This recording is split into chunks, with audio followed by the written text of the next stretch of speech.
All right, so I wanted to make this video, and I would honestly like some feedback, some interaction on this one.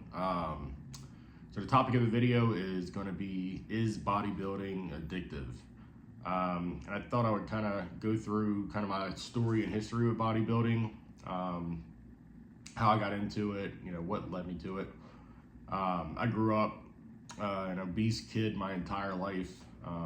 Ever since I was little, like grade school, I was overweight, chubby, and in the high school I got up to like 300 pounds, and it was a very unattractive, obese.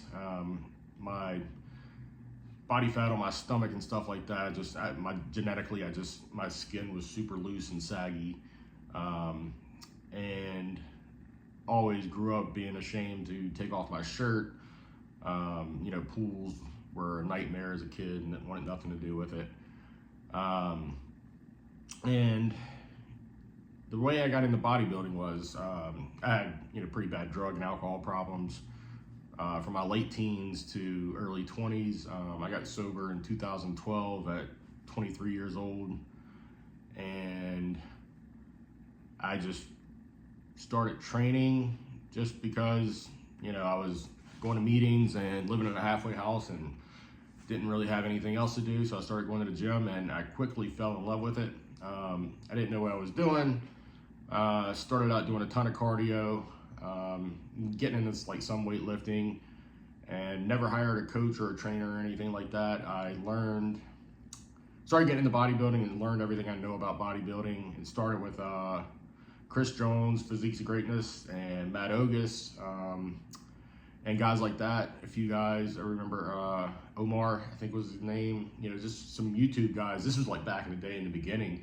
Elliot Hulse and the Hodge twins. This is when all these guys were starting to blow up.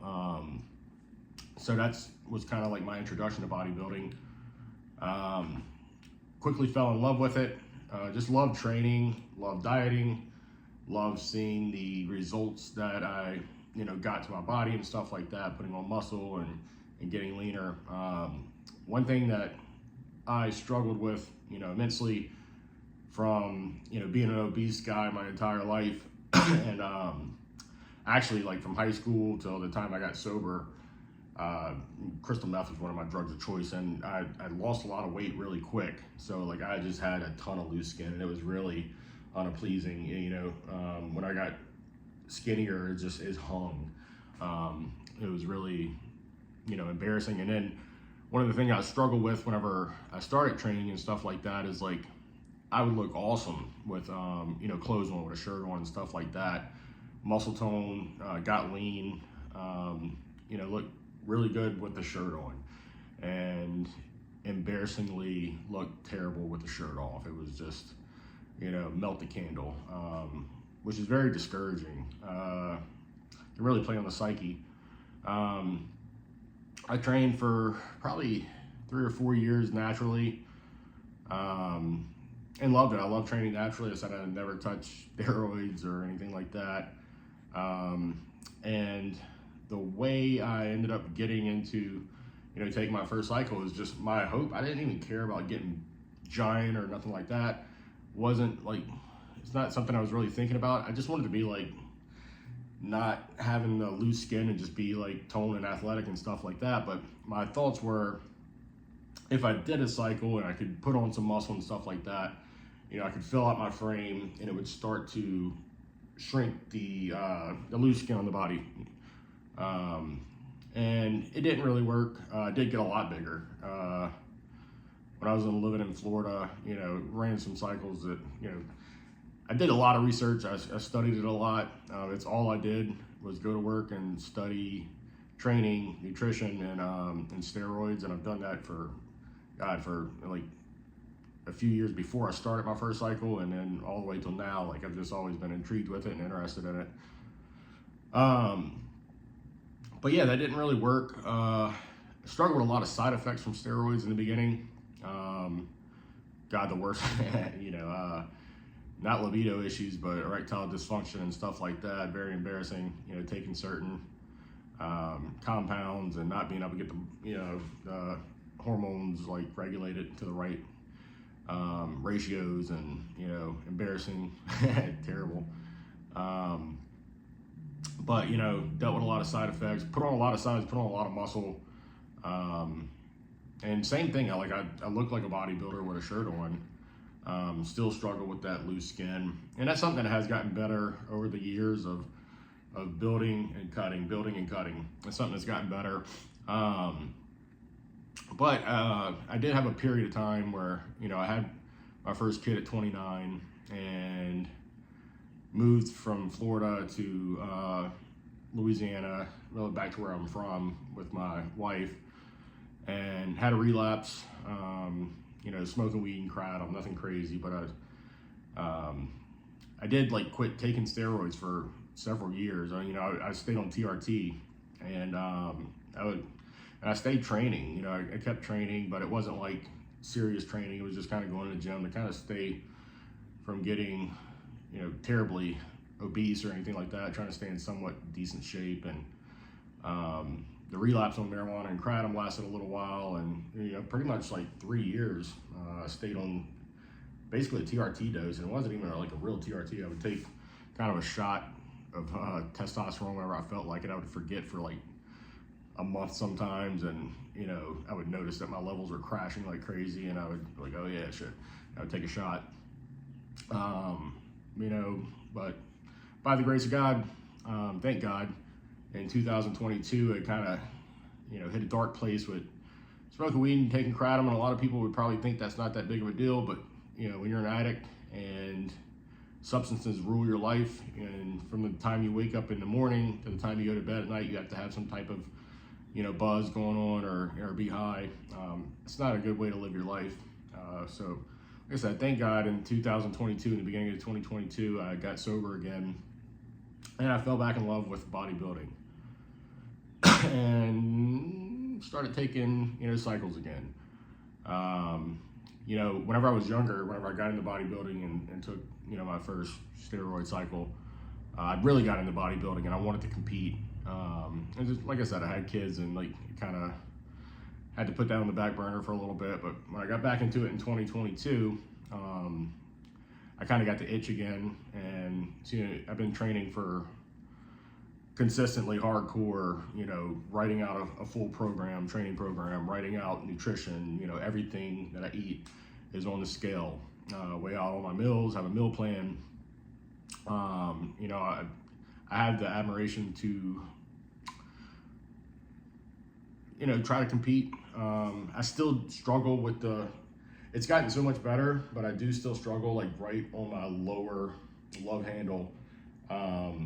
Even when I get really lean, I still have like a little bit of sag on the skin, you know, above my waistline. And it's very discouraging. Right now, the goal is to just diet down to a level of leanness that I've never been to before. And, you know, just see how I look. And the reason the topic of this video is bodybuilding addictive, to an extent, I think it is. But only if you have the drive and passion for it. You know, there's tons of people that try to, I've had friends that, you know, when I used to live in Florida, friends would like ask me, oh, could you get me steroids? And I would never do it unless they were like serious in the training and stuff like that. And a few of them would go find it elsewhere and they would do it and, you know, not eat right, not train right, and honestly would be taking absorbent amounts of steroids and didn't even look like, you know, they really lifted. You know, I look better than them natural, you know, 2 years into training. So if you don't have the passion and the bug for it, I don't think you're going to get addicted to it. Whenever I had kids and, you know, life got stressful and busy, it was pretty easy to fall off from it. So it's not extremely addictive, but when you are into it, it is an addiction. You know, maybe not an addiction, but it is a passion that can take over your life. And, you know, I made videos before, like in the beginning of the year, in December, I'd dieted down real hard and got pretty lean, looked good. I was happy with how I looked. And my goal after December for the new year was to take a break from bodybuilding. And I did. From after Christmas till to like March 11th, I did 75 hard, and I wasn't over focusing on like bodybuilding style training. I wanted to do a different style training, and I got into, I didn't really get into. I tried doing like a powerlifting style block, and that's more of what I was doing. I was focusing on strength and big lifts, and dude, powerlifting's just boring to me. It's still, like, I still somewhat enjoy it, but like the long rest periods, taking 5 minutes between a set, only doing, big lifts with some accessory lifts, it's kind of boring to me. I like fast-paced training. I like getting a pump. It's fun to me. So yeah, I mean, after finishing 75 hard, my brain kind of switched, and I was like, screw it. I want to cut down and get lean again and go on another cycle. I took like 4 months off, just doing a TRT dose. But yeah, I mean, like I said, there is like some level of addiction to it when you really love it and are into it. I'll say, like, I don't know about other people. I don't care. I'm not doing this obviously for women. I give 2 shits. I love my wife more than anybody in this world. I am so attracted to her, and our life is awesome. And, I'm a Christian man, and I try my hardest to not look at women. I quit watching porn like 6 months ago, and that was incredibly difficult. But after quitting doing that, I have like a new respect for women. So I'm not doing this to impress any women. And what most people don't tell you is whenever you get big and muscular, like, women don't care. My wife could care less if I'm peeled and muscular, or she loved me whenever I was, chubby, and she didn't like the fact that I was smoking weed and doing kratom. But she still loved me whenever I was, soft and chubby. I think people think too much into that. Like, people get into like lifting and stuff for women, and it just doesn't work out that way. Like I said, there is a level of addiction. You have to be careful in this game.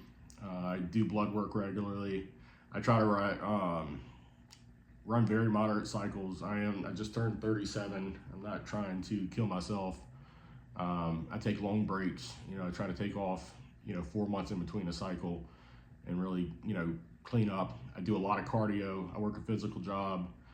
I'm not trying to be like an open bodybuilder. If I did bodybuilding, it would be classic, just because I love open bodybuilding. I'm a huge fan of it, but I don't think I would want to personally live my life like that. I couldn't imagine walking around 300 plus pounds like for half the year.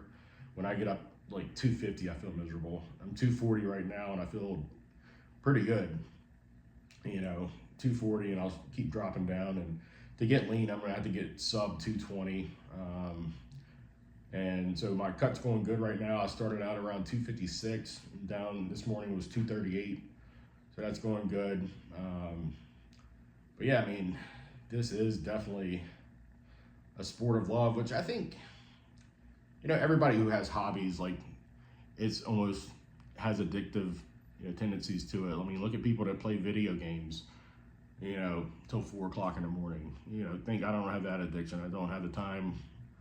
I couldn't do that. I mean, people who do CrossFit or do marathons and stuff like that, runners, like, there's a level of addiction to all of it. I think bodybuilding is just one you have to be careful with. I mean, steroids can be dangerous.